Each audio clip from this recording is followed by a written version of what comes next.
everyone, welcome back or welcome to my YouTube channel. My name's Katie and I am the owner of the brand Simply Katie, and I am a full-time artist who likes to specialise in travel related art prints and a few other little bits as well. And on this YouTube channel I love to share with you guys my small business diaries, what I get up to running my art business and sharing all my tips and tricks. So if that sounds good to you, then please do like, comment and subscribe on this video. It just helps me out and lets me know that you enjoy this kind of content. I have probably picked one of the hottest days of the year to film this Q&A. So I have got my water at the ready and also my cup of coffee, of course, and I would encourage you to go and get yourself a drink as well and just sit down and enjoy this video. So what I did on my Instagram about a week or so ago was ask you if you had any questions you wanted to ask me, and I was going to answer them on this video. But first of all, I thought I would just give a tiny bit of context, just in case you are new here. I have been a full-time business owner and artist for nearly 2 years now. My business birthday is on the 31st of August and I am so excited to celebrate 2 years doing what I've been doing what I love, I guess, is kind of what I wanted to say. How I started was I was actually working within the design industry for a card company, and I was designing a lot of like Christmas related products and stuff. And on the side, every evening I would go home and do loads of illustrations on my iPad and then post them online. And then slowly I built up a little bit of a following on my Instagram. I got people wanting to buy the prints that I created, so I started to sell them on Etsy, and then I've kind of never really looked back since then. I reached a point where I was able to quit my job and take on Simply Katie as a full business, and that was about, I think that was a bit longer than my actual business birthday. So I've probably been running it, like maybe technically running my business for about 3 years, but I just count my business birthday as being the time when I actually created like the business name and everything through the government website, because technically it was freelance before then. I don't know why I'm making this so complicated for you guys, I'm really sorry about that. So I've been running the business, and I think what I've learned over the past like 2 years is just to carry on going and keep pushing. And business is sort of like has a big waves and dips and flows, and that's completely normal and to be expected as well, especially with what's going on at the moment in the world, and you've just got to carry on pushing through. So the actual art that I create, I'll just put some images up now. So I actually run my own Etsy store, and I've also got my own website as well. Most of my sales actually come from my Etsy because that's what I spend most time developing on and working on at the moment, but I really do want to start spending some more time on my website and making that a little bit better. I also do craft fairs. I normally try and do maybe one craft fair a month at the moment. I want to try and up that towards Christmas and do maybe 2 a month and see how we go from there. And then I also get income from selling my products in some shops. So I've got my shops, I think in four shops at the moment: Edinburgh, Bristol, Leeds and Trenton. Which also gives me a little bit of income, and also it's really great for marketing and getting my name a bit more out there within the art world. That's just giving you a little bit of a context on who I am as an artist. So what I did on my Instagram about a week or so ago was asked if any of you had any questions you would like to ask me. So I thought, why not make a video about it? So let's get into the questions. How long does it take you from first creating an art print to selling them? So this is such a great question, because I think a lot of people don't realise like actually everything that goes into creating a piece of artwork. So first of all, I start off with the idea. That's usually in my sketchbook, where I like to just do a little mood board. I will just get it now and show you. I usually create a mood board like this one that I've done in here, and it'll just be of the place. So for example, this is of Stockholm, and I've just got loads of little images of all like the landmarks and everything that I particularly liked the look of or was inspired by, and that's kind of where I go from there. So that's the main thing that I love to start out with, because I think when you actually get your ideas onto paper, your idea actually becomes real, if that makes any sense. So I've taken that idea out of my head and sort of put it into paper. So that's initially the first thing that I do, and I usually spend about an hour doing this activity. It's not something I'm really too particular about, or I have to really like make perfect. It's literally just to get my ideas down onto paper. So then I'll work on the sketch, and that'll normally take me about an hour to 2 hours to work on the sketch. And then after I've created a sketch of the piece, I'll then start adding colour, and then this amount of time can sort of differ between 10 hours to up to 30 hours, completely depending on like the level of detail that's in the piece. If I'm adding something that I don't usually add, I normally take a lot longer to do something. If I'm not used to creating that, it takes a little bit more brain power to design and stuff. So yeah, it's quite a long process. And then once I've actually done that, I then have to set up the file ready to print and upload it onto my Etsy and website, which can normally take about an hour to 2 hours to normally do that, depending on sort of if I'm taking my own photographs or if I'm using product visuals that I've already got created on my computer. Somebody asked, would I prefer to reply to messages on IG or over on an email? I much prefer an email, because on IG, obviously you get a lot of people that might just react to one of your stories, and messages can get so lost within my inbox on Instagram. So I much prefer people to email me, just because I actually get to see that message, and also on Etsy as well if they email me directly. It just makes it a lot easier to talk with customers or potential clients through an email compared to over on Instagram. What's the hardest thing about being an artist full-time? This is such a hard question to answer, because I think there's quite a few things that I could actually name off that I don't particularly enjoy about being an artist full time. I think one of the main things is being your worst enemy, and I am definitely my worst enemy. So I think sometimes I don't actually give myself the time to rest and give my creativity a break, and I always forget how beneficial having a break or some time off is really important for your creativity. And I always feel so much more creative and so much more inspired when I actually have some time away just to relax, take a break, feel recharged, feel re-inspired again, and just, yeah, not feeling so weighed down and having to always be creating something, and allowing your brain sort of that time to just have that thinking time, which I think is really important for us creatives. And I think some of the best ideas that we get are normally during those quiet periods where we have a little bit of space. So I think being your own worst enemy is probably the main one, just because I think, yeah, as well, I think another one is self-criticism. So if I see other artists doing other products and I think, oh, I probably should have done that, or I should have already been doing them, or, you know, sort of criticizing how I'm running my business, how I'm selling my art. And yeah, not listening to that self-criticism too much, I think, is really important. It's something that I'm really trying to work on, because sometimes what's right for another person isn't necessarily right for you. For example, I remember when the paint by numbers sort of style of selling, you know, selling your art as paint by numbers sort of really came into sort of fashion about a year ago, and it's something that I felt really bad about during the time, because I felt like I should have been doing that product as well, but deep down I knew that isn't a product that I really wanted to do for my business. But I felt so bad about not doing it, and I felt like as if I wasn't achieving something because I wasn't also doing them. But I've soon begin to realize that actually you've got to listen actually deep down into what you want as your fundamental for your business and your art. And if you don't see that working on a particular product, then that's completely okay.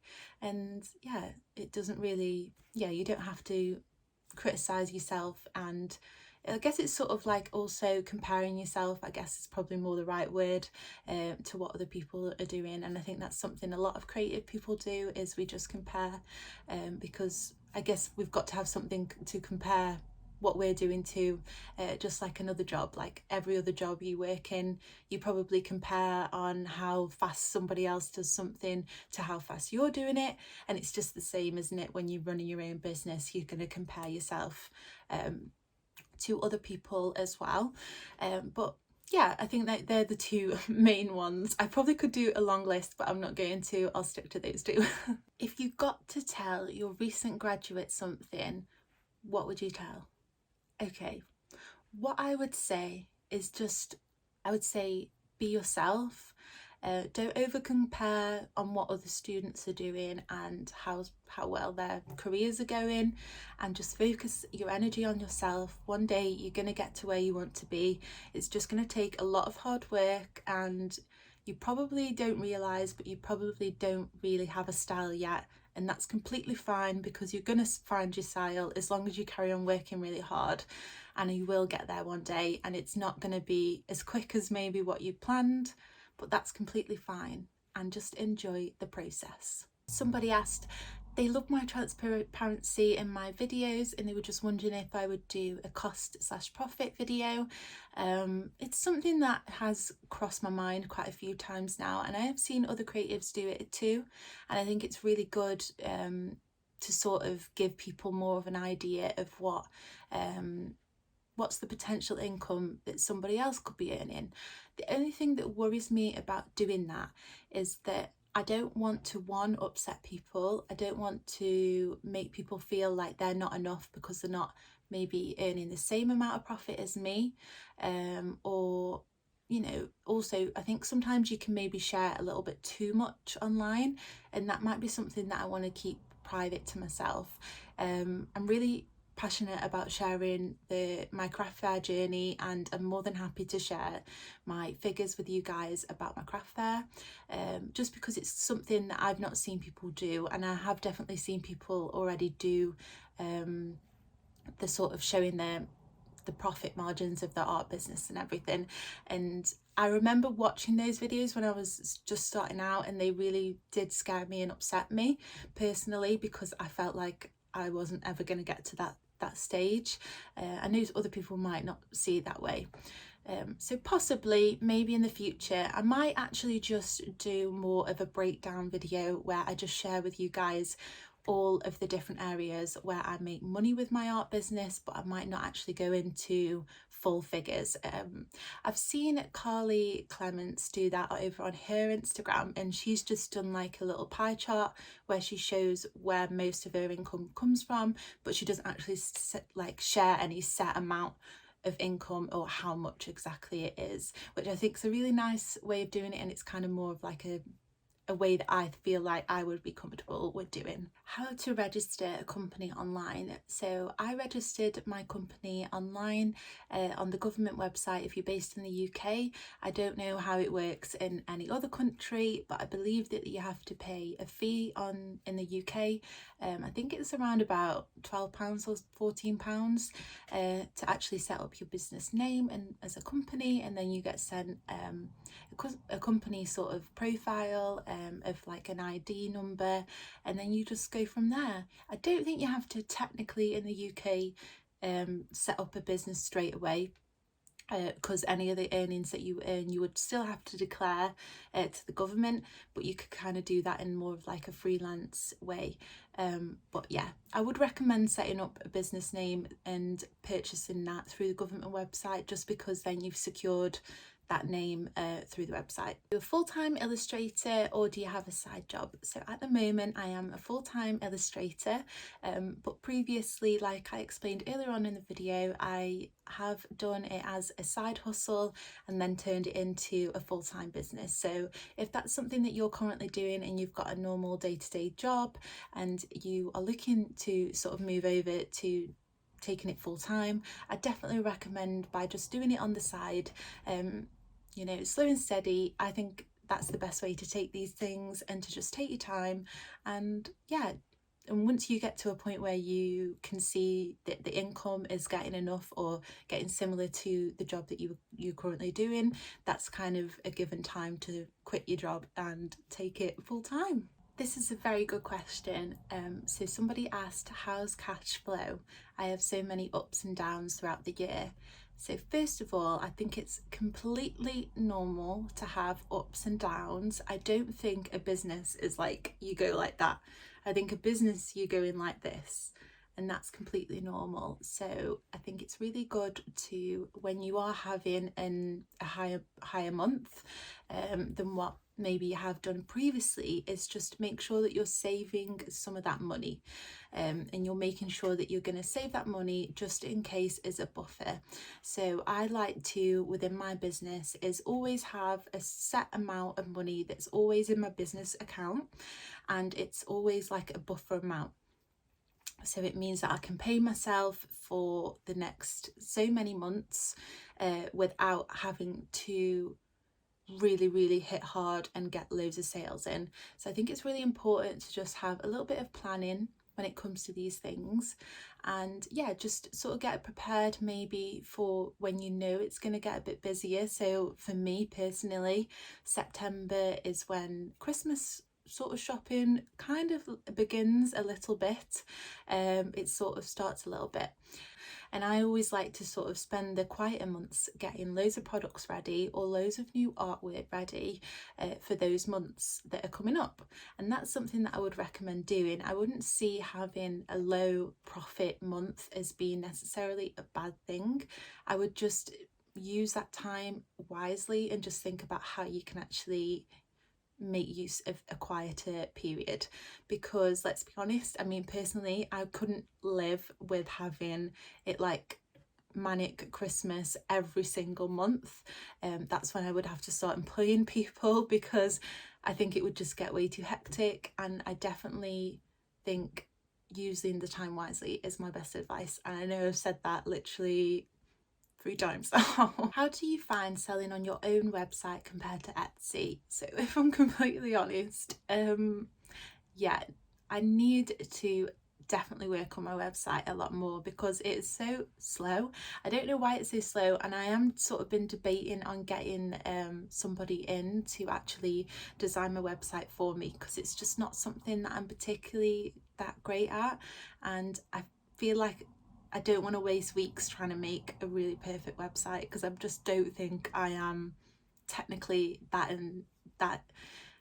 way inclined when it comes to websites and stuff. So yeah, I need to put in a lot more work into my website. I probably don't get a lot of sales, if I'm being honest, with my website, probably because it's a little bit slow and it's quite hard to navigate as well. So yeah, I much prefer Etsy. I find that with Etsy you're just super lucky because you've already got Etsy have already got a base of customers that love using that website to find small businesses, so you're always getting like a direct traffic into Etsy already, and then I think people are more likely to search for things on there as well. I don't know if this might change in the future maybe, but currently at the moment that's what I'm really enjoying is Etsy, if I'm being honest. If anyone knows anybody that does website designing, please leave them down below, because I really am on the hunt. I'm just really struggling to find somebody that I kind of like their style of doing it. So yeah, I've not found anyone just yet. So yeah, let me know down below. How do you keep up when complying with all of the different selling sort of things going on abroad? If I'm honest, probably not. I don't keep up with them as well as what I should. I definitely saw the one about Germany recently, and that's something that I still need to look into because I have no clue what's going on there. It all kind of just goes over my head, if I'm being honest. I do find now sending to Europe, it can get a little bit difficult and a little bit annoying, just because of all the new VAT rules and all the little things that you have to add to parcels now. Sometimes I just forget to add them, which is completely my mistake. It's actually something I probably should work on, if I'm being honest, myself. So I don't really have any advice for that one. Really like this question. Do you ever get discouraged? How do you carry on going? So the answer to the question is yes, I definitely do get discouraged. I think that's completely normal as well. I definitely have periods of time, and I can remember periods of time throughout the past 2 years of me being really uninspired, feeling really burnt out, sort of like feeling like I'm missing out on social things because I'm always working. And I think that's just, I think when you first start a business, any business, you have the initial thing of feeling like if you step away, it's all gonna disappear. If you have a week off, it's all gonna disappear. And you feel like almost like you're never ever gonna get to a point where you can have time off because it's 24 hours a day and your brain's always thinking about your business 24 hours a day. So you almost feel like you should be working all the time. And actually, over the past 2 years, I've slowly realised that having a break is so beneficial to my job. And when I'm ever feeling really discouraged or really sort of down or uninspired, I just have a break, some time off doing what I love to do, whether that's going to the gym, going for a walk, or going to a new city, feeling a little bit more inspired again. That's what I love to do. And I think that's really crucial. And I've slowly learned that if I have a week off, then everybody's still going to be there when I get back. And that's completely normal and okay. But I completely understand if, for example, if you're just at the beginning, you're gonna feel a little bit more discouraged about things like sales. I get discouraged about that too. Followers, I get so discouraged about that at times, and I just have to have a little breakaway now and pull back, because at the moment over on my Instagram, I had so many bot accounts follow me, loads and loads of them, and then slowly now they're all getting deleted on Instagram, so my followers are like going down, and there's not really anything I can do about it because they're just always that is just how these things go. And it's easy to get discouraged about that kind of thing and see, you know, other artists having so many more followers, so many more likes, more engagement, but that's not really the most important thing about running a business. I mean, the most important thing is being able to get your work out there to the people who actually want to see it, and yeah, making orders through that as well. I think with getting discouraged, I think what I normally try and do is sort of step back, think about things a bit more logically and not emotionally, and I normally feel a lot better as well once I've done that. What paper do you use to print your prints on? So I used to share this, but I don't think I'm going to share this anymore because the last time I shared it, which you can go back and look at videos because it'll probably still be on there, I think I maybe told a bit too many people because I then really struggled to get the paper in stock. I think it's because they were getting so many orders of the paper that yeah, it was, so I kind of don't want to share that anymore, just because I kind of created a little bit of a problem, not being able to source the paper. But yeah, so what I would recommend is there is a lot of paper companies out there that offer really, really good high quality paper, and the best thing to do is just order all the sample packs or request the sample packs from the places and just print off all of your artwork on each of the pieces of paper. That then means that you're going to be choosing a paper that is specific for your own artwork. So we might have completely different styles, we might use different colours, we might use different techniques, and that might mean that your art might actually suit a different type of paper to what I use as well. So that's my best advice when it comes to that. This can be the final question, and it's such a nice one to end on, is would love to see more of your art journey and sort of the art that I've done over the years. So what I will do now is just put a little slideshow over of my art from all the different years so you can just quickly see. But what might be really cute is me actually doing a video of me actually doing a whole my art journey so far. I think that would be a super cute video, and I think it would be really good for you to see sort of how my style's developed and how much it's changed even since university. When I look back at what I did then, my style is so different, and what I actually like drawing is completely different. Well, kind of different. I did do some dabble in some buildings and stuff when I was at uni, but yeah, I think that would make such a great video. So let's round up the video here. Thank you so much for watching and getting to the end of this video. I appreciate it so much. I hope you all have a fantastic week, and I'll see you again next time. Bye!